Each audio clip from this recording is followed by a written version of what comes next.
Pencipta lagu anak-anak Papa T-Bob kembali tersandung persoalan hukum. Ia dilaporkan oleh Ida Farida, mantan istrinya, ke Polda Metro Jaya. Papa T-Bob dituduh telah membawa kabur mobil berjenis Suzuki Airio milik Ida Farida. Berpindah tangannya mobil milik Ida ke tangan Papa T-Bob bermula saat pemilik nama lengkap Wanda Chaplin itu mendatangi Ida untuk bersilaturahmi. Lebih dari sekedar bertukar kabar, Papa T-Bob juga mengutarakan niatnya untuk meminjam mobil Ida. Tanpa prasangka sedikit pun, Ida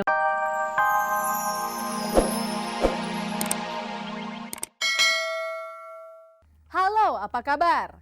Di sore hari ini saya Usi hadir kembali bersama Kabar Kabari yang akan menyajikan kabar-kabar yang layak kami kabar-kabarkan karena kami Kabar Kabari. Pemirsa, tak ada kabar yang tak kami Kabar Kabari. Presenter Tina Zakaria sedang ketiban sial. Buruh bangunan yang sedang bekerja di rumahnya dikabarkan meninggal akibat tertimpa reruntuhan material.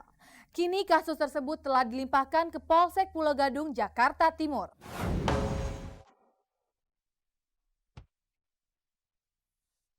Tina Zakaria tertimpa musibah. Rumah yang sedang dibangunnya memakan korban jiwa.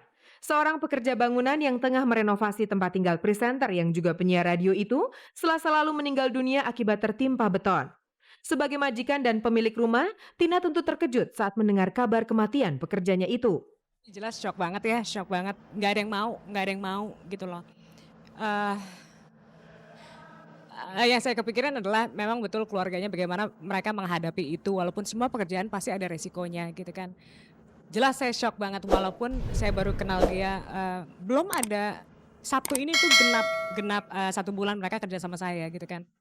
Meski tidak ada tanda-tanda akan datangnya musibah, beberapa saat sebelum kejadian ia sempat merasakan sedikit keganjilan.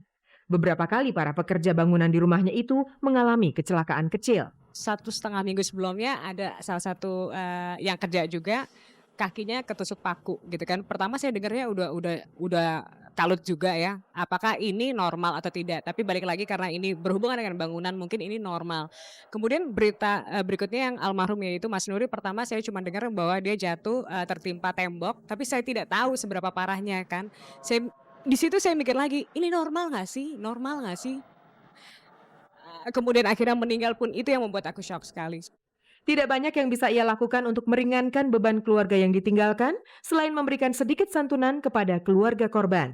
Walaupun saya tahu bahwa uang santunan itu mungkin pastinya tidak bisa mengembalikan almarhum ke tengah-tengah keluarganya. Saya tahu, mudah-mudahan dari apa yang diberikan, mudah-mudahan diterima sama keluarga. Walaupun sekali lagi saya tahu uang tidak bisa menggantikan nyawa, saya tahu sekali. Insya Allah saya berbuat semampu saya untuk bukan mengganti ya, sekali lagi bukan mengganti, tapi bisa dikata kalau saya bilang menunjukkan tanggung jawab juga rasanya nggak ada ya yang bisa terbalaskan, nggak sama sekali. Proses renovasi rumah Tina yang rencananya akan selesai 5 bulan ke depan kini menjadi terhambat. Para pekerja baru akan kembali setelah 7 hari kematian korban. Mereka pun mensyaratkan satu hal yang wajib dilakukan Tina dan suaminya. Alhamdulillah pun rekan-rekan almarhum yang tersisa itu masih mau kembali bekerja, tapi setelah 7 harian dari almarhum gitu kan.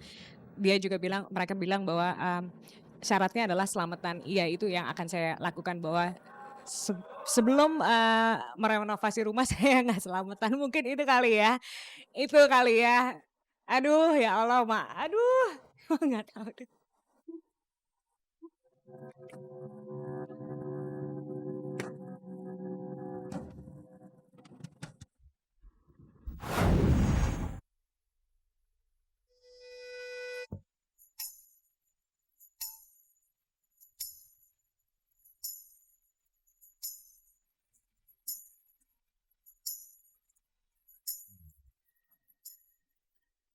Kehidupan rumah tangga Cut Yanti yang tenang mulai diguncang gosip. Kabar yang beredar, ia dan suaminya Muhammad Hanif sedang mengalami perseteruan dengan Susi, mantan istri Muhammad Hanif. Kabarnya perseteruan antara Muhammad Hanif, Cut Yanti dengan Susi dipicu oleh keputusan hak asuh 3 orang anak hasil pernikahan Muhammad Hanif sebelumnya. Masing-masing bertahan pada pendiriannya agar 3 buah hati yang menjadi korban perceraian itu berada dalam asuhan salah satu di antara mereka. Karena tidak satupun dari mereka bersedia berbagi hak asuh, kabarnya masing-masing pihak mulai memperebutkan anak-anak itu hingga perseteruan pun tidak dapat dihindari. Namun Cutianti yang kami temui di sebuah acara membantah kabar tersebut. Kan saya tadi udah bilang, anak-anak itu tidak ada yang namanya perebutan dan direbut. Ya, karena bekas anak itu tidak pernah ada dan bekas orang tua itu tidak pernah ada. Yang ada itu bekas istri dan bekas suami gitu loh. Sempat terdengar kabar perebutan hak asuh anak itu menyangkut uang tunjangan nafkah yang wajib dibayarkan Muhammad Hanif setiap bulannya kepada ketiga anaknya. Kabarnya gara-gara penyalahgunaan uang tunjangan itulah yang membuat Muhammad Hanif bersikeras agar ketiga anaknya itu berada di bawah asuhannya langsung. Diakui Cutianti, antara dirinya dengan tiga anak-anak tirinya itu terjalin hubungan yang sangat erat meski ketiganya berada di bawah hak asuh sang ibu.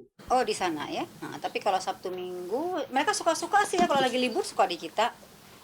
Kayak kemarin libur nginep di rumah 3 hari 4 hari, terus bareng-bareng jalan apa, nggak ada masalah kok. Kekerabatan itulah yang membuat ia tidak pernah berniat sedikit pun untuk memisahkan ketiga anak itu dari ibu kandungnya. Begitu juga dengan Muhammad Hanif. Apalagi meski tidak hidup dalam satu atap, hubungan mereka tetap baik-baik saja. Dan anak itu tidak boleh dibebanin sampai dia direbut-rebutin, kan kasihan mereka ya, mereka tuh masih sekolah ya.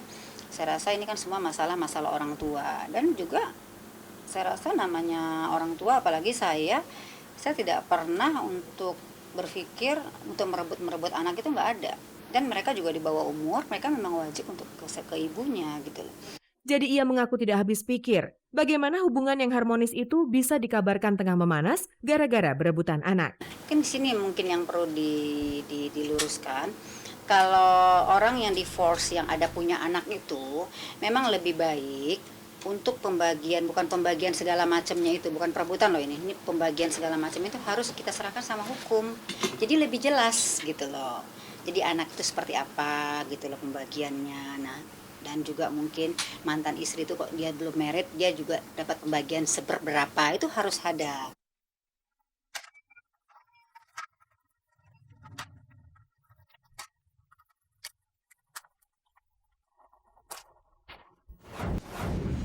Papa T-Bob lagi-lagi berurusan dengan pihak Polda Metro Jaya. Hari Selasa lalu, Ida Farida, mantan istrinya, melaporkan pencipta lagu anak-anak tersebut karena kasus tuduhan penggelapan mobil.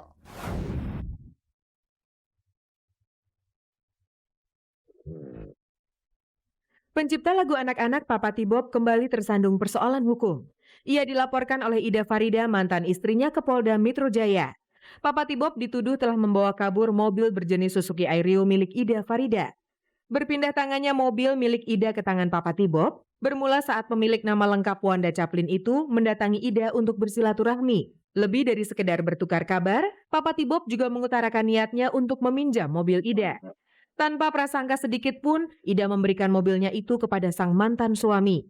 Namun hingga 2 minggu berlalu, mobil pinjaman itu tidak kunjung kembali. Aku dari Roxy, diantar sama Wanda, nama aslinya Wanda ya. Itu di Roxy, terus turun saya diantar pulang ke rumah, itu aku pinjam dulu deh mobilnya.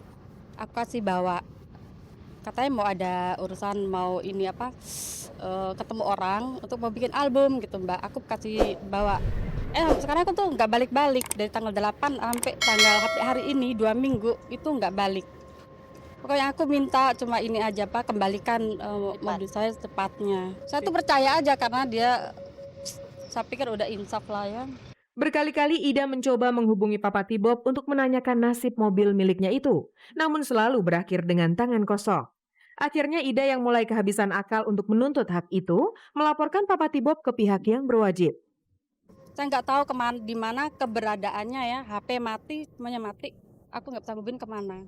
Setelah itu menghilang aja, nggak tahu kemana. HP nggak bisa dikontak, kemana-mana nggak bisa dikontak Mbak. Aku nggak tahu dia di mana gitu loh. Aku nggak tahu ya rumahnya di mana ya. Setelah pisah dengan aku nggak pernah ini lagi. Sebelum berurusan dengan Ida, Papa T-Bob juga pernah tersangkut kasus serupa. Ia dilaporkan oleh seorang pemilik rental mobil karena diduga melarikan mobil sewaan dan tidak membayar kewajibannya selama 2 bulan. Ketika itu Papa T-Bob resmi sebagai tersangka kasus penipuan. Untuk kali ini Ida Farida tidak berharap persoalan yang melibatkan mantan suaminya itu berakhir di meja hijau. Ia hanya menuntut agar Papa T-Bob mengembalikan mobil yang dipinjamnya secepat mungkin. Ya itu pelajaran lagi lah buat dia. Soalnya kayaknya belum kapok ya Mbak ya. Harusnya kapok, untuk yang pertama harusnya kapok gitu loh. Kok sekarang diulangi lagi berarti belum kapok kan? Ya udah, ya itu terserah gimana.